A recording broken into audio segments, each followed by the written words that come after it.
Төв аймгийн Заамар суманд үүссэн нөхцөл байдлын талаар та бүхэнд товчхон мэдээлэл өгье.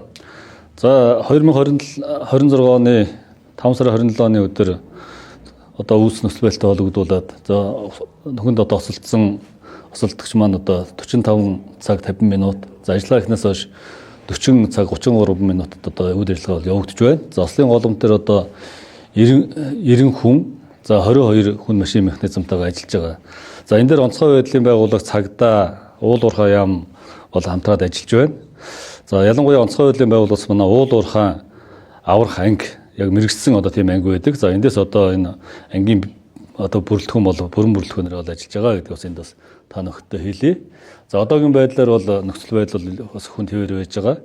Тэгэхээр үүсгэн нөхцөл байдал дээр хамгийн анх бүрэлдэхүүн очичоод за 30-50 метрийн гүнтэй цооногт унсан хүүхдийг бол гаргах ажлыг бол бас нэлээдгүй бас тактикаар үзсэн. Тэгээ боломжгүй байсан учраас олон улсад ашигладаг тактик техник өгдлөгийн дагуу бид нар бол аврах ажиллагаа зохион байгуулж байгаа. За энэ зургийг харж та.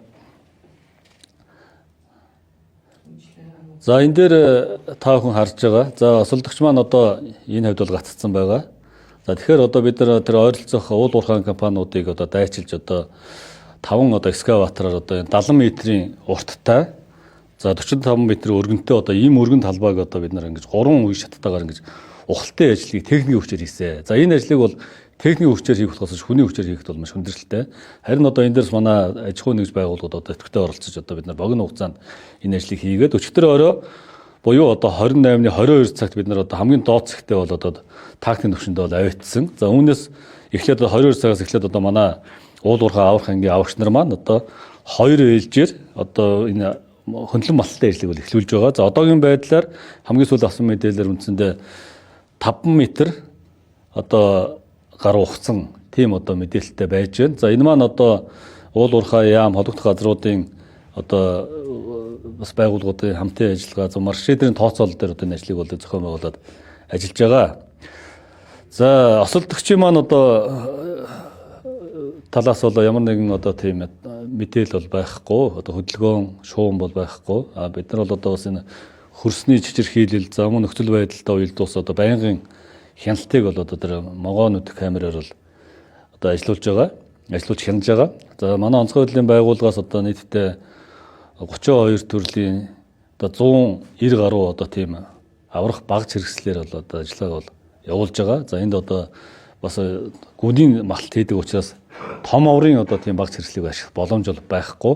Энэ маань өөрөө бас дөргөлт өгдөг. За мөн бас аврагч нарын гарыг гар дороо цуцдаг гэх мэтчлэн бол асуудал үүсдэг. Тийм учраас гар ажиллагаатай багажуудыг гიშгэлээ ашиглаж энэ ажлыг бол зохион байгуулж байгаа. За хөрсний нөхцөл байдал бас нэлээдгүй хүнд байна. Чулуулаг, шаварлаг, за мөн зарим газар хайраг гарч ирж байна. За энэ маань юу хэлж байна гэхээр бас хөрс өөрөө нуурах тийм эсэл магадaltaй. Тэгэхээр аль ч улсад энэ аврах ажиллагаа зохион байгуулалт аврагч нарын аюулгүй байдлыг бол бид нар бол хамгийн номер 1-д бол тавьж ажиллаж байгаа. Тэгэхээр энэ дээр бол аюулгүй байдлаа хангах ажлыг манай холбогдох улсууд бас хангаж ажиллаж байна гэдгийг бас та нөхдөс товчхон танилцуулъя.